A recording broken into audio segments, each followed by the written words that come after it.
Your inner speech is perpetually writing the script of your life. Neville Goddard. What if the voice in your head isn't just noise, but the very force shaping your world? In this video, you'll learn how to transform that inner dialogue into a tool of rapid manifestation, not through wishful thinking but by speaking from the end, where your desire is already fulfilled. Neville taught that your assumptions, when felt as real, become facts. Speak from fulfillment, and your world reshapes to match it. By the end, you'll know how to talk to yourself with such clarity, certainty, and power that reality will have no choice but to obey. Inner dialogue. As reality shaper, you are always speaking to yourself, silently, constantly, inwardly. You are weaving sentences in the dark, forming judgments, making declarations, most of which you aren't even aware of. And yet, every one of these lines, every fragment of this quiet internal dialogue, becomes the architecture of your outer world. Neville Goddard taught that there is no division between your inner speech and your external experience. He said, "The world is a mirror, forever reflecting what you are doing within yourself. But the reflection isn't immediate, it's delayed, sometimes by days, weeks, or months, which is why most people miss the connection altogether. We assume things are just happening, that circumstances are random or caused by forces beyond our control. But the law is precise, exact, and unrelenting. You speak within, and the world listens. It waits for your command, then obeys it, whether you're conscious of that command or not." Pause here for a moment and consider. What do you usually say to yourself about money, about love, about your future? And how do those statements feel? You see, most inner dialogue isn't neutral. It's emotionally charged. When you think, "I never have enough," or "they always leave," there's often a tone of resignation, fear, or frustration. That tone is your signal. It tells the subconscious that this isn't just a passing thought, it's a belief. And belief, Neville said, is simply assumed truth.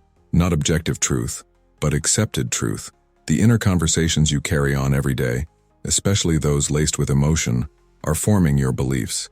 And once something is believed, your reality begins arranging itself around that conviction. Think of your mind as a projector. Your inner dialogue is the film. The outer world is the screen. You can't change the movie by touching the screen. You must change the film. You must rewrite the dialogue. This is why Neville placed such emphasis on inner speech. He wrote, "The circumstances of your life reflect what you have been saying within yourself. Not occasionally, not by chance, but with unwavering consistency. Your inner world is the cause, and your outer world merely the effect." Take this example. A woman longs for love, but her inner speech says, "All the good ones are taken," or "I always get overlooked."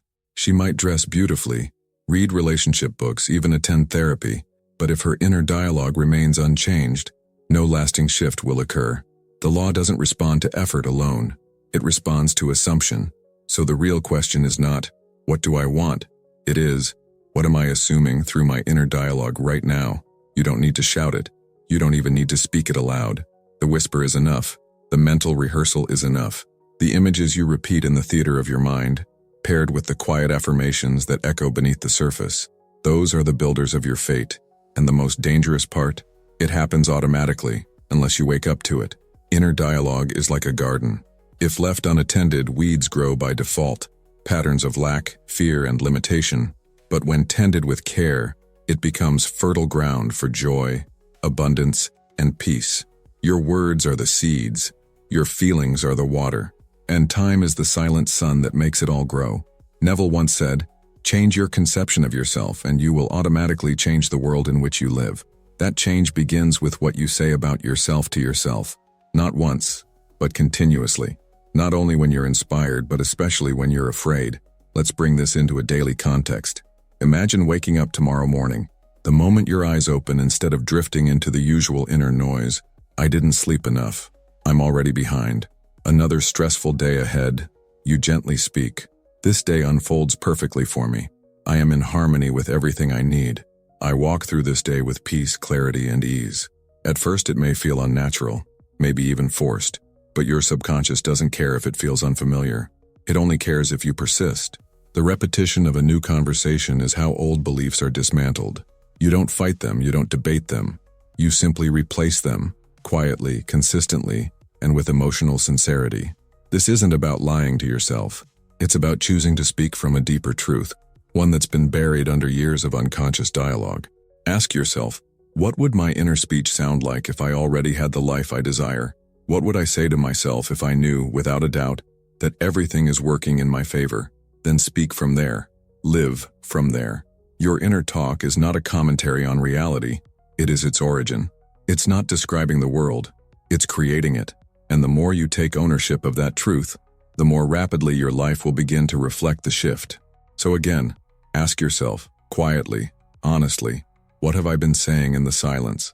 Because that is the voice creating your tomorrow. Speak from fulfillment, not from desire. There's a subtle trap most people fall into when they begin working with the law of assumption. They speak from desire rather than fulfillment, from wanting rather than already having, and in doing so, they unknowingly keep their desire just out of reach. Neville made this distinction clear. To desire a state is to confess you do not occupy it. The moment you say, I want to be wealthy, you are affirming that you are not, and the law, being impersonal and exact, reflects that lack, not the wish, but the assumption behind it. Desire, when not transformed into assumption, becomes delay. It's like standing at the edge of a river, thirsting for water, and announcing your desire again and again, while refusing to take a drink. The law of consciousness requires that you drink now, inwardly, that you assume the fulfillment now, in feeling and in speech. This is why Neville urged his students to speak not of what they hoped to be, but from the place of already being it. Not, I will be, but I am. Not someday, but now. So how do you speak from fulfillment when your senses show you the opposite? You enter the state imaginatively. You bring the end result into your inner speech. You let your words reflect the version of you who already lives the reality you desire. Instead of saying, I hope my business grows, you speak, I'm so grateful for the expansion happening every day. Instead of, I want to heal, you say, I feel stronger, more alive, more whole than ever. Not, I wish someone would love me, but I am cherished, chosen, and seen deeply. These are not affirmations in the mechanical sense. They are declarations of state. They are speech that springs from the self you are choosing to occupy. Neville called this living in the end. It is the conscious decision to inwardly dwell in the reality you wish to manifest, until the outer world has no choice but to follow. He explained that feeling is the secret and that words spoken without the corresponding state are powerless. But when speech and feeling are united, when your words carry the vibration of certainty, you impress the subconscious deeply, and it responds faithfully. Let's ground this with a simple example. A man struggling with finances begins every morning saying, I need to make more money. He repeats it with urgency, but he's not speaking from wealth. He's speaking from lack. His inner speech reinforces the problem, not the solution. Now imagine that same man beginning his day with, it feels so good to see my bank balance grow. Even if his outer world hasn't changed yet, the inner state has. And from that new state, new ideas, new opportunities, and new behaviors arise. The subconscious doesn't distinguish between real and imagined. It only accepts what is repeatedly felt and believed. If you persist in a state, it becomes your life. So ask yourself now with clarity and sincerity, what am I still speaking toward instead of from? Where in my life am I rehearsing desire instead of declaring fulfillment? The shift is simple, but profound. Speak as the one who already has. Speak from the mountain, not toward it. And reality, faithful as ever, will reorganize itself to match your new tone. Not all inner speech creates equally. To shape reality with precision and power, your inner dialogue must carry the right conditions. Neville outlined 4 essential elements, each one a gateway to manifestation. When combined, they turn idle self-talk into creative command. The first is present tense usage. Neville emphasized the importance of speaking as though your desire is already fulfilled. When you say, I will be successful, you place fulfillment in the future, and the future by nature never arrives. But when you declare, I am successful, you shift your consciousness into the end. The subconscious accepts only what is real to you now. The second key is emotional certainty. Words without feeling are hollow. They may pass through the mind, but they leave no imprint on the deeper self. Neville said, feeling is the secret. Your words must carry the weight of belief, the warmth of conviction. When you say, I am healed, do you say it with doubt or with inner knowing? The difference determines the result. Third is speech combined with feeling. Inner dialogue should never be mechanical. True inner speech is alive. It evokes emotion, movement, presence. Think of how you speak when you are excited, in love, or overwhelmed with gratitude. That energy is what gives your words life. When you speak inwardly, let it feel as if it's already happening. Let your body soften, your breath deepen, your emotions rise. The fourth is persistent repetition. This is not about forcing or striving.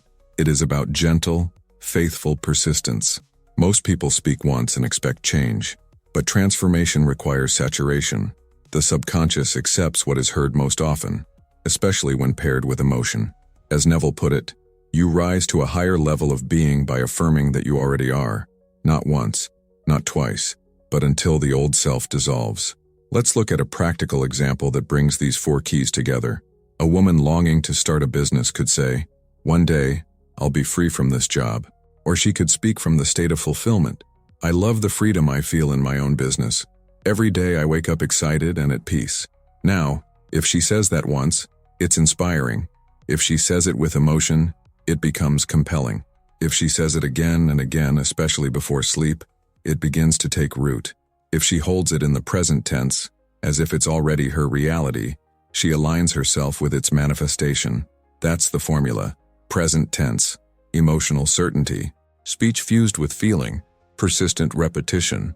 Ask yourself now, do my inner conversations reflect where I've been or where I've chosen to go? Am I speaking life into the version of me that already exists within? Your inner speech is not a trick.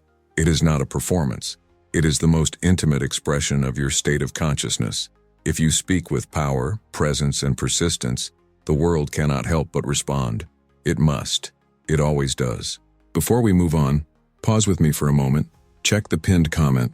There's something waiting for you there. A collection of insights that might just confirm what you've always felt, but never fully put into words.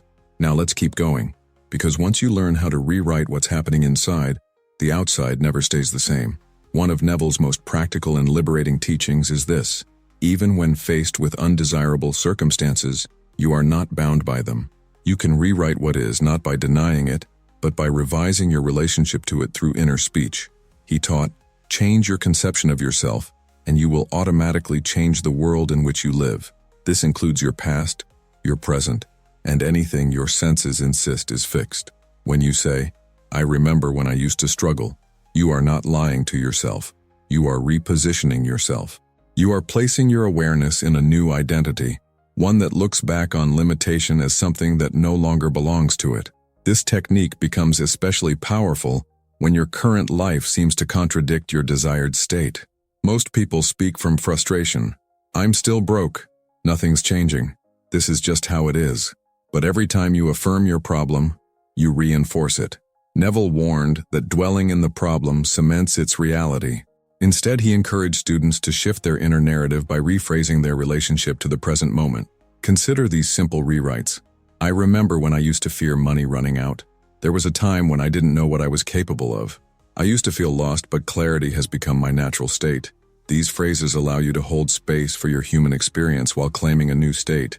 You're not repressing the past. You're reframing it. You are declaring, through speech and feeling, that the old story is no longer who you are. And your subconscious listens. It does not argue.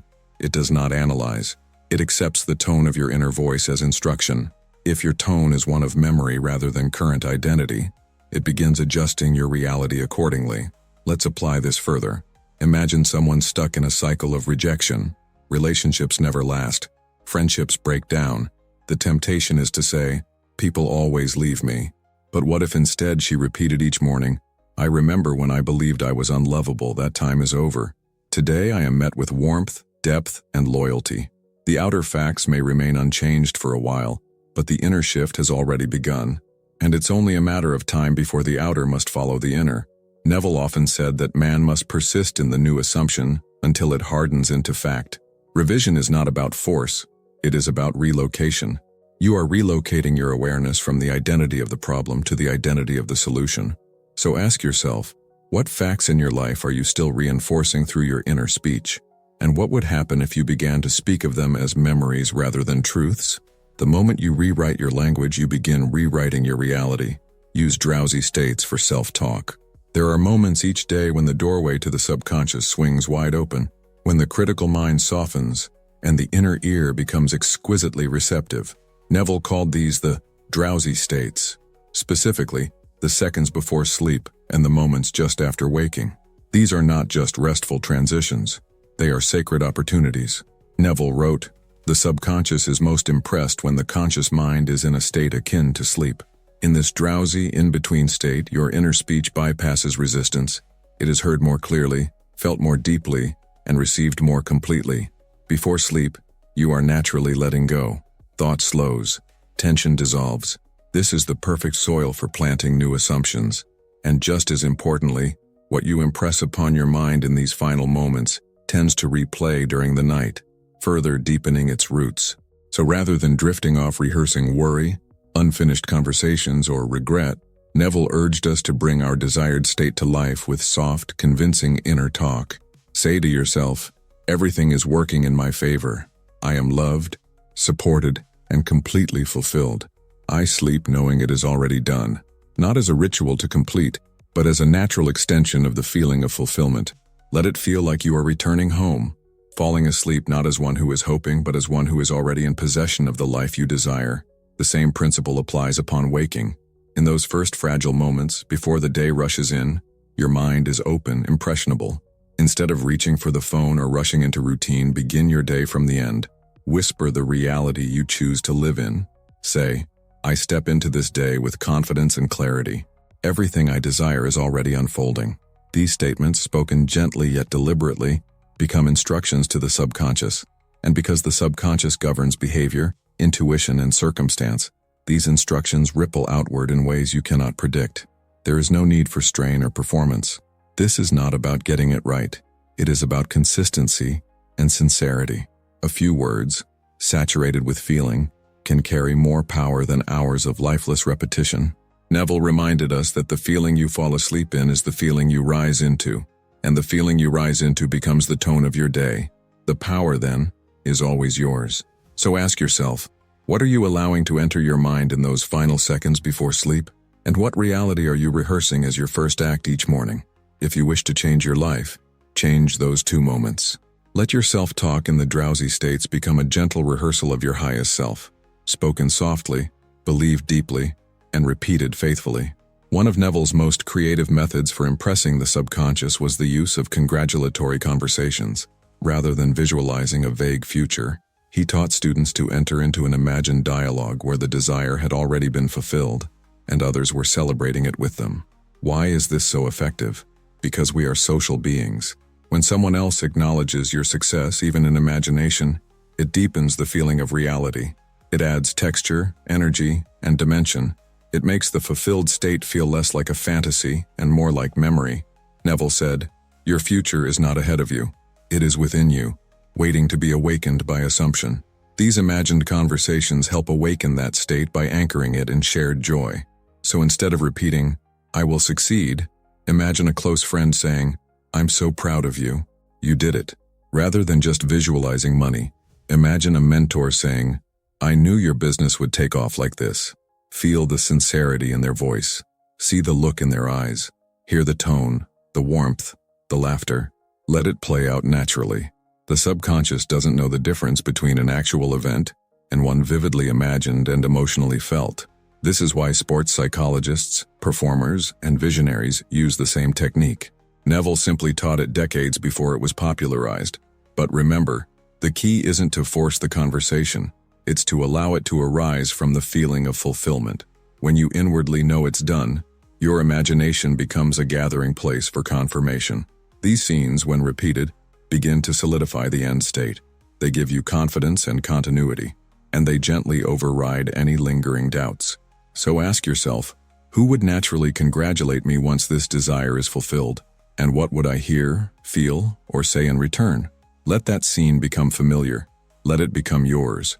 Because what you accept in imagination, what you allow yourself to hear and feel, will soon become what you live. Even with the most disciplined inner speech, doubt will visit, resistance will rise, and this is not a failure. It is part of the process. What matters is how you respond. Neville never taught suppression or denial. He understood the human tendency to question, to second-guess, to look to the senses for confirmation. But he also made it clear, the outer world does not create the inner state. The inner state creates the outer world. So when doubt appears, you do not argue with it. You do not fight to silence it. You acknowledge it, and then calmly reaffirm the truth you've chosen. One of Neville's simplest remedies was to affirm, "My faith in the law transcends this momentary doubt." It is a soft and powerful declaration. It doesn't push against fear, it rises above it. It returns you to the end, to the place where the desire is already fulfilled. Doubt feels urgent. It insists that something is missing. But the fulfilled self has no such urgency. The fulfilled self rests in knowing. And here lies the deeper teaching. Doubt is not a signal to stop. It is an invitation to return. Each time you catch yourself slipping into fear, you are being given a moment to realign, not with force, but with quiet certainty. You might say, "This is just the echo of an old belief. I no longer live there." Or, "I remember when I doubted this, now I live it." These gentle shifts reestablish authority over your inner world. They remind the subconscious of the assumption you're committed to. Neville wrote, "Your assumption, though false if persisted in, will harden into fact." That means the very presence of doubt does not cancel your manifestation. What cancels it is giving more weight to the doubt than to the assumption. So ask yourself now, what voice am I listening to? Is it the voice of completion or the voice of confusion? You do not need to feel perfect. You only need to feel faithful. And faith in Neville's teachings is not blind belief. It is the quiet persistence of inner vision. No, don't just believe. Belief still entertains the possibility of doubt. But knowing is final. It is settled. It is the quiet confidence that what you have assumed is already yours, no matter what the senses report. Neville made a clear distinction between hoping for something and knowing it. He said, "A belief is not something you feel to be true, but something you live as true." Knowing is not an emotion you stir up. It is a state you enter. When you say, "I believe it's coming," you are still positioned outside of it. You are waiting, watching, questioning. But when you say, "I know it is done," you close the gap between desire and fulfillment. You collapse time. You speak from the end. This inner knowing does not require evidence. In fact, it precedes evidence. It is the cause of it. Think of someone who's already booked a flight. They don't say, "I believe I'll be on the plane." They say, "I'm flying out next week." Their language reflects what is already decided, even if the trip hasn't happened yet. The same applies to your assumptions. Once you've truly accepted something inwardly, your speech reflects that certainty. You say, "I know I'm already supported. I know my body is restoring itself. I know abundance is my natural state." This knowing becomes your anchor when conditions seem unchanged. It becomes your posture when doubts arise. It becomes the tone of your inner speech, calm, unshaken, unbothered by delay. Neville reminded us that the feeling of certainty, of already being what you want to be, is the beginning of all miracles. And that feeling must be cultivated not just in imagination, but in language, in rhythm, in repetition. So ask yourself, where am I still believing instead of knowing? What would I say and feel if it were already mine?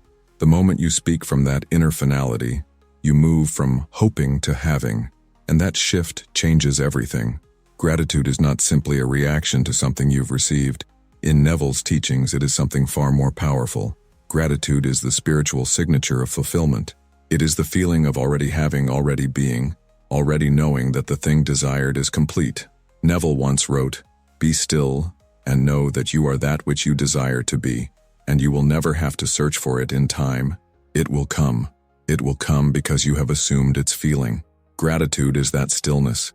It is the embodied acceptance of your assumption, and it carries with it a unique vibration that speeds up the realization of your desire. Why? Because gratitude assumes no absence. It assumes presence, and the law responds not to what you want, not to what you need, but to what you are. When you begin to feel genuinely thankful for your desired reality, as though it were already yours, you are no longer speaking from hope. You are speaking from possession, from embodiment, from the end. Let's ground this in daily experience. When someone gives you a gift, and you receive it with sincere appreciation, the act is complete. You don't question whether it's yours. You don't chase after it. You simply hold it, thank them, and enjoy it. The energy is clear, resolved, and at ease. The same principle applies to inner creation. If you truly feel that you have received, Your inner speech reflects that clarity.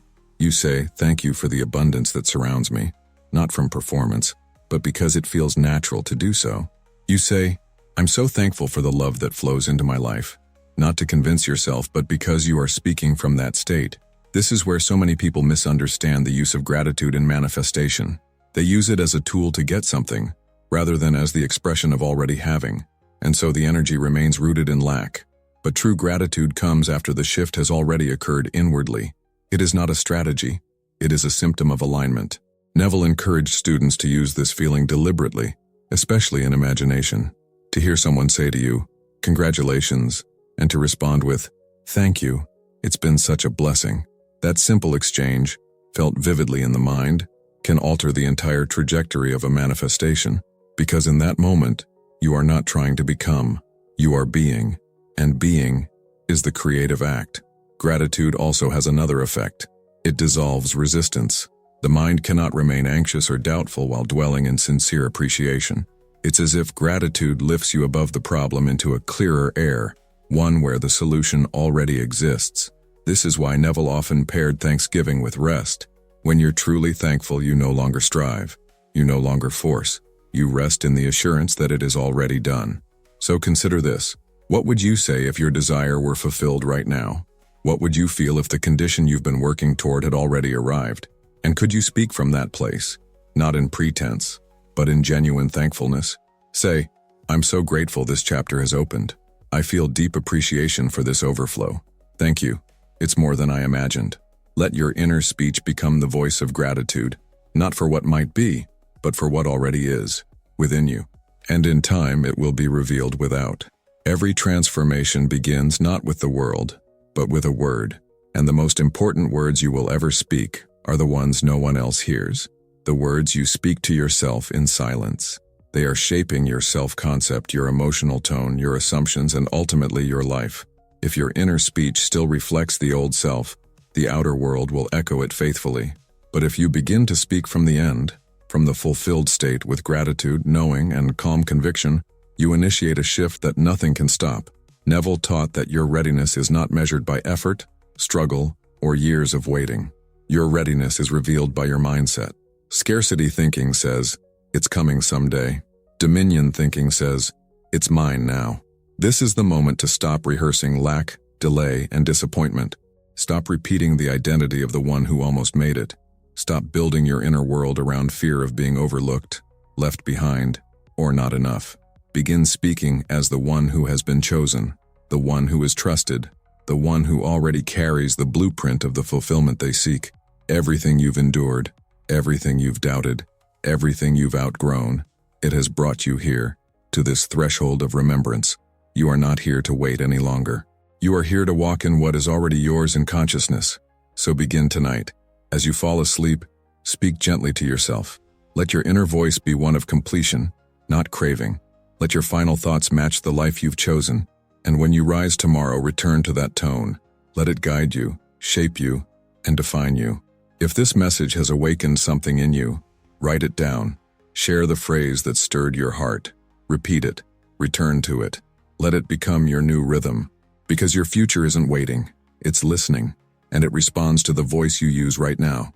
Before you go, you'll want to see what's in the pinned comment. Don't rush past it. Let curiosity lead you. Check it and follow where it takes you. You might find the exact line you didn't know you were looking for.